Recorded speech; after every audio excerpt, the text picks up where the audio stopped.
Oke, hari ini kita bahas topik yang sering banget ditanyakan. Gimana sih cara ningkatin engagement dan penayangan di Facebook Pro? Wah, topik panas banget tuh. Soalnya banyak yang udah bikin konten, tapi view-nya segitu-gitu aja. Iya, padahal effortnya luar biasa. Nah, kuncinya seringkali bukan di kontennya aja, tapi di strategi penyebarannya juga. Betul. Dan salah satu trik dasar tapi ampuh itu konsistensi. Banyak yang upload seminggu sekali, terus heran kenapa nggak naik-naik. Konsistensi itu kayak olahraga sih. Nggak cukup sekali dua kali, harus rutin baru kelihatan hasilnya. Tapi selain rutin, penting juga buat tahu kapan waktu terbaik buat posting. Nah, waktu prime time itu bisa beda-beda tiap audiens ya. Ada yang aktif malam, ada yang siang. Makanya fitur Insight di Facebook Pro tuh harus dimanfaatin. Jangan cuma diliatin, tapi dianalisis. Insight bisa kasih tahu postingan mana yang performnya bagus, jam berapa audiens aktif, dan jenis konten apa yang paling disukai. Dan satu hal lagi, jangan lupa ajak audiens buat ikut interaksi. Misalnya dengan nanya pendapat, bikin polling, atau CTA yang jelas. Kadang cuma bilang komennya aja udah bisa nambah engagement, lumayan loh. Tapi, tentu aja itu harus dibarengi konten yang emang relevan dan menarik. Konten yang terlalu hard selling biasanya malah bikin orang kabur. Harus lebih ke storytelling. Storytelling tuh kayak bumbu rahasia ya. Bikin konten lebih manusiawi, lebih relatable. Misalnya kita jual baju, jangan cuma tunjukin produknya. Ceritain deh proses produksinya atau pengalaman orang pakai bajunya. Atau review jujur dari customer, itu juga powerful banget. User-generated content bisa naikin trust. Dan jangan remehin kekuatan live streaming juga. Sekarang banyak brand naik daun karena rajin live di Facebook. Live itu bikin interaksi langsung, dan algoritma Facebook suka banget yang real-time begini. Bener, plus ada kesempatan bangun koneksi lebih personal sama followers. Terus, gimana soal visual? Itu ngaruh juga nggak? Wah, ngaruh banget. Visual yang menarik bisa jadi penentu orang berhenti scroll atau enggak. Jadi, jangan asal comot gambar dari Google ya.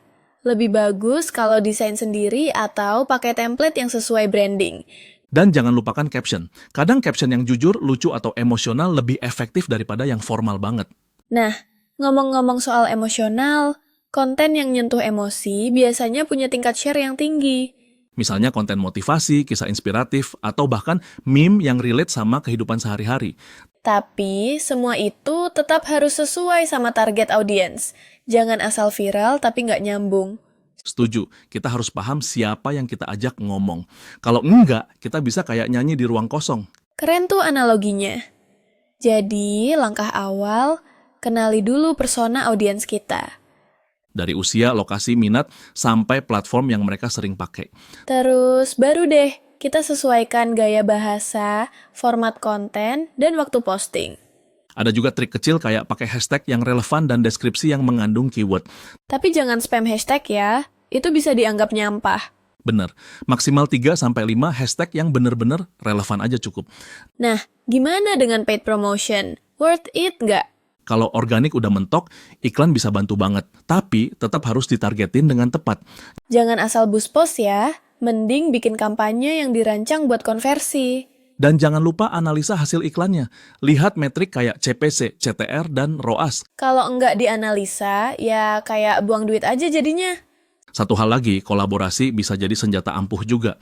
Kerjasama dengan kreator lain bisa bantu jangkau audiens baru. Dan itu bukan cuma influencer besar. Mikro-influencer juga punya impact, bahkan kadang lebih tinggi karena audiensnya lebih engaged. Intinya, jangan takut bereksperimen. Coba format baru, analisa hasilnya, dan ulangi yang berhasil. Jangan stuck di zona nyaman. Dunia sosmed berubah cepat, kita harus adaptif. Nah, buat yang dengerin sekarang, yuk mulai cek konten terakhir kalian.